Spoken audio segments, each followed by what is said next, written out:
కొంతమందికి ఏముంటుందంటే vaginal infections వస్తూ ఉంటాయి, డాక్టర్ దగ్గర పోతూ ఉంటారు, మళ్ళా వస్తూ ఉంటాయి. వాళ్ళకి ముఖ్యంగా ఎలా వాడాలంటే ఈ ఫెమిడిలైట్ ఒక క్యాప్సూల్ డైలీ ఒకటి తీసుకోవాలా, ఒక 1 మంత్ తీసుకోవాలా. తర్వాత ఒక 6 మంత్స్ పాటు ఎప్పుడెప్పుడైతే మెన్సెస్ అవుతుందో ఆ మెన్సెస్ అయిన ఫస్ట్ డే నుంచి 10 డేస్, తర్వాత ఆ మంత్ మెన్సెస్ ఫస్ట్ డే నుంచి ఒక 10 డేస్, మళ్ళీ తర్వాత మంత్ మెన్సెస్ ఫస్ట్ డే నుంచి ఒక 10 డేస్. ఆ విధంగా తీసుకుంటే గనక వచ్చే అడ్వాంటేజ్ ఏమవుతుందంటే, ఎందుకు మెన్సెస్ అప్పుడే చెప్తున్నానంటే, మెన్సెస్ అప్పుడు బ్లడ్ ఫ్లో ఉంటుంది. ఆ బ్లడ్ ఫ్లో బ్లడ్కి వచ్చి pH 7.4 ఉంటుంది అనమాట. 7.4 అంటే మన తెలుగులో చెప్పుకోవాలంటే క్షారంలోకి వెళ్ళిపోతుంది. క్షారంలో ఈ బ్యాడ్ బ్యాక్టీరియా భయంకరంగా గ్రో అవుతుంది.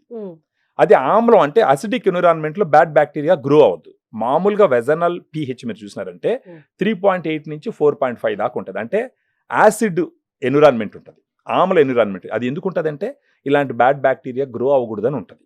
కానీ మెన్సెస్ టైంలో ఈ బ్లడ్ రావడం వల్ల ఆ pH మారిపోవడం వల్ల అప్పుడు బ్యాడ్ బ్యాక్టీరియా అంతా గ్రో అవుతుంది. అందుకనే మామూలుగా మనకి ఎన్నో సంవత్సరాల నుంచి కూడా అంటారు మెన్సెస్ టైంలో భార్యాభర్త కలవకూడదు అని చెప్పేసి.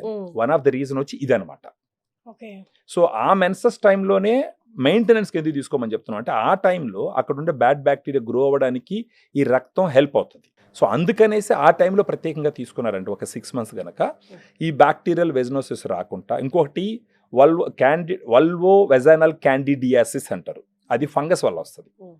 ప్రత్యేకించి ఏంటంటే ఇప్పుడు ఫెమిడిలైట్ తీసుకున్నప్పుడు అక్కడ ఉన్న బ్యాడ్ బ్యాక్టీరియా పోయి ఆ వెజైనా గోడ మీద కూర్చోకుండా అడ్డుకుంటాయి అనమాట ఈ బ్యాక్టీరియా.